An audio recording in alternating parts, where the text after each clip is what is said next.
Hollywood cinema പ്രേമികൾ ഏറെ പ്രതീക്ഷയോടെ കാത്തിരുന്ന 81ാമത് ഗോൾഡൻ ഗ്ലോബ് പുരസ്കാരം പ്രഖ്യാപിച്ചു. കാലിഫോർണിയയിലെ ലോസ് ആഞ്ചൽസിലെ ബെവർലി ഹിൽട്ടൺ ഹോട്ടലിലായിരുന്നു പുരസ്കാര ചടങ്ങ് നടന്നത്. ഏറ്റവും കൂടുതൽ നോമിനേഷനുകൾ നേടിയ ചിത്രം ബാർബിയായിരുന്നു. ബാർബിക്ക് വിവിധ വിഭാഗങ്ങളിലായി 9 നോമിനേഷനുകൾ ലഭിച്ചു.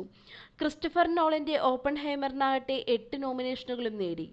കില്ലേഴ്സ് ഓഫ് ഫ്ലവർ മ്യൂണിനും പ്യുവർ തിങ്സിനും 7 നോമിനേഷനുകൾ സ്വന്തമാക്കാൻ സാധിച്ചു. ഓപ്പൺഹൈമർ 5 പുരസ്കാരങ്ങൾ സ്വന്തമാക്കി. മികച്ച സംവിധായകനായി ക്രിസ്റ്റഫർ നോളനും മികച്ച നടനായി കിലിയൻ മർഫിയും മികച്ച സഹനടനായി റോബർട്ട് ഡൗനി ജൂനിയറും മികച്ച ഒറിജിനൽ സ്കോർ ലുഡിഗ് ഗോർഡ്സനും മികച്ച മോഷൻ പിക്ചർ ഓപ്പൺഹൈമറും തെരഞ്ഞെടുക്കപ്പെട്ടു. മികച്ച നടിയായി Emma Stone, cinema Poor Things.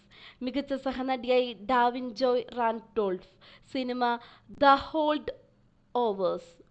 മികച്ച വിദേശ ഭാഷാ സിനിമയായി അനാട്ടമി ഓഫ് എ ഫാൾ തെരഞ്ഞെടുക്കപ്പെട്ടു. മികച്ച തിരക്കഥ Arthur Harari, Justine Triet, cinema Anatomy of a Fall. Cinematic and box office achievement award ബാർബിക്ക് നേടി. പുതിയ വാർത്തകൾ അറിയാനായി ഈ ചാനൽ സബ്സ്ക്രൈബ് ചെയ്യുക. ചാനൽ ഇഷ്ടപ്പെട്ടെങ്കിൽ ലൈക്ക് ചെയ്യുക, ഷെയർ ചെയ്യുക, കമൻറ്റ് ചെയ്യുക.